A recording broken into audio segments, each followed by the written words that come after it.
दोस्तों अगर आप पीएफ के मेंबर हैं तो आपकी लाइफ में ये बात आ सकती है कि आपने एक जगह नौकरी छोड़ी और दूसरे जगह नौकरी करी। भाई ये तो सबके लिए ही होना है। आज के टाइम पे कहाँ ऐसा होता है कि एक आदमी जो है शुरू से लेके आखिरी तक काम एक ही कंपनी में करता रहे। तो अगर आप इस बात से एग्री करते हैं तो ये वीडियो कंप्लीट देख लीजिएगा। इस वीडियो में मैं आपको आपसे ही रिलेटेड एक बहुत इंपॉर्टेंट बात बताने वाला हूँ। तो नमस्कार दोस्तों, मेरा नाम है सागर। जो भी मैं यहाँ दिखाता हूँ कसम खाता हूँ कि प्रैक्टिकल होती है, 100% मेरा काम के बेस पे होती है। तो अगर आपको ये बताने का तरीका पसंद आए तो इस छोटे से चैनल को सपोर्ट कीजिएगा सब्सक्राइब करके बड़ा चैनल बनाने के लिए। ठीक है, मैं आपको वीडियो कंप्लीट बताता हूँ, फिर अगर वीडियो पसंद आएगी तो ही आप इसे सब्सक्राइब कीजिएगा। तो यहाँ आप देख रहे हैं, मैं आपको यहाँ जीरो से दिखाता हूँ। यहाँ ये मैंने किसी का काम किया है, इस वजह से ये वीडियो मैंने रिकॉर्ड की है। तो यहाँ अगर आप देखेंगे तो हमारे पास बहुत सारी कंपनियाँ हैं और इन कंपनियों के अंदर आप देख रहे हैं कि यहाँ पे हम अभी वर्तमान में, जब मैंने ये वीडियो बनाई थी उस टाइम पे ये पर्सन उस टाइम आया ही होगा। जब आप किसी नई कंपनी में जॉब ज्वाइन करते हो तो कंपनी वाले क्या करते हैं, कंपनी तो अपना नॉर्मल प्रोसेस करती है, लेकिन पीएफ का सिस्टम के अंदर एक ऐसा प्रोग्राम बना हुआ है जो कि आपकी पुरानी सभी सर्विसेज को चेक करता है, देखता है कि क्या आपकी पुरानी कोई सर्विस है जहाँ पे एग्जिट डेट डली हो। अगर एग्जिट डेट डली रहती है तो सिस्टम ना कि कंपनी, मैंने क्या बताया, सिस्टम ना कि कंपनी, सिस्टम अपने आप ही जिसमें एग्जिट डेट डली रहती है उसको ट्रांसफ़र के लिए लगा देता है। ट्रांसफ़र के लिए लगा देने का मतलब क्या हुआ, देखो जब आप नई जगह जाते हो तो आपके पुरानी आईडी के पैसे नई आईडी में ट्रांसफ़र होने रहते हैं। इसके लिए अगर आप मैनुअली खुद से करना चाहो तो वन मेंबर वन पीएफ में जाके आप ट्रांसफ़र रिक्वेस्ट लगा सकते हो।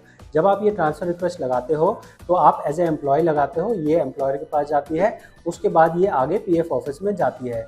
लेकिन जो ऑटो रिक्वेस्ट होती है, जो अपने आप लगती है, तो उसके अंदर ना तो एम्प्लॉय का रोल रहता है ना ही एम्प्लॉयर का रोल रहता है। वो रिक्वेस्ट सीधे ही सिस्टम अपने आप ही उठाता है, पीएफ ऑफिस अपने आप उठाता है, एक पीएफ ऑफिस से उठा के दूसरे पीएफ ऑफिस में ट्रांसफ़र कर देता है। आपको कुछ भी नहीं करना होता है। तो इसी को बोला जाता है ऑटो ट्रांसफ़र क्लेम। ठीक है, समझ में आ गई।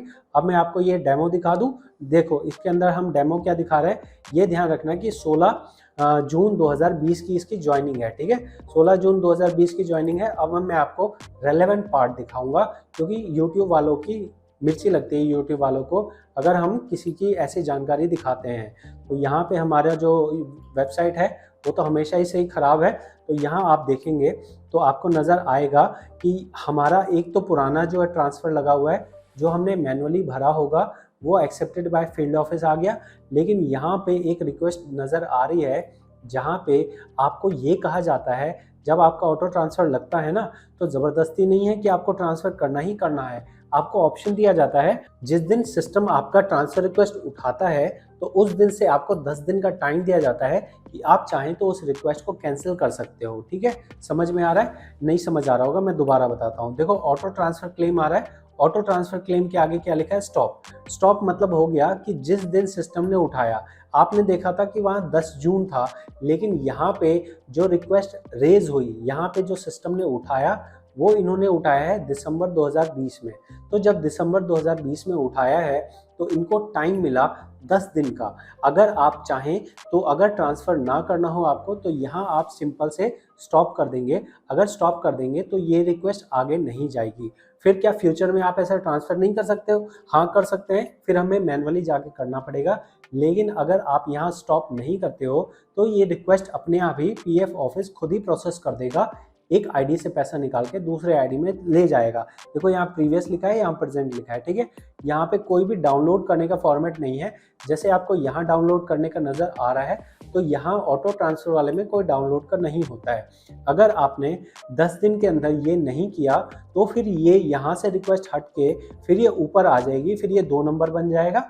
सारी चीज़ सेम होंगी, बस यहाँ पे ऑटो क्लेम आ जाएगा, ऑटो क्लेम आ जाएगा और साथ में ही यहाँ पे एक्सेप्टेड बाय फील्ड ऑफिस की जगह नॉट एप्लीकेबल आ जाएगा। ठीक है, नॉट एप्लीकेबल क्योंकि यहाँ पे हमें किसी के अप्रूवल की ज़रूरत नहीं है और ना ही आपको कोई डाउनलोड करने का लिंक आएगा। तो जो मैंने बताया भाई अच्छे से समझ आया या नहीं आया, मैं एक बार वीडियो देख लेता हूँ कि इसके अंदर और क्या बताया गया। हो सकता है मैंने यहाँ पे रिक्वेस्ट को कैंसिल किया हो, तो एक बार मैं वीडियो को आगे बढ़ा के देख लेता हूँ।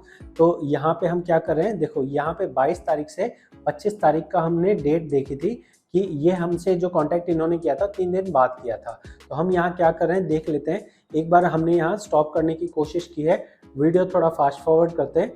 तो यहाँ पे मैं स्टॉप नहीं करने वाला हूँ क्योंकि जनरली हमें नहीं करना होता। अब लोग स्टॉप क्यों करते हैं? लोगों को ऐसा लगता है कि कंपनी को पता लग जाएगा कि हमने कहाँ काम किया है। तो भाई कंपनी को पता नहीं लगता है।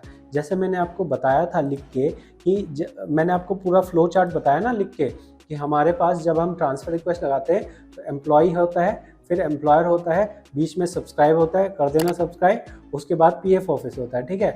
लेकिन ऑटो ट्रांसफ़र में क्या होता है, ना तो एम्प्लॉय होता है ना एम्प्लॉयर होता है, लेकिन सब्सक्राइब होता है, समझ रहे हो।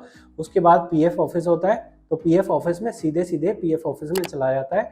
एम्प्लॉयर का कुछ लेना देना इससे नहीं होता है। तो अगर आपको जानकारी कंप्लीट लगी हो, अगर आपको लगा हो मज़ा आया, तो वीडियो लाइक कर देना, सब्सक्राइब कर देना और फीडबैक दे सकते हो कि 10 में से कितने नंबर आप मेरे को इस वीडियो के लिए देना चाहेंगे। मिलते हैं अगली वीडियो में। बहुत बहुत धन्यवाद।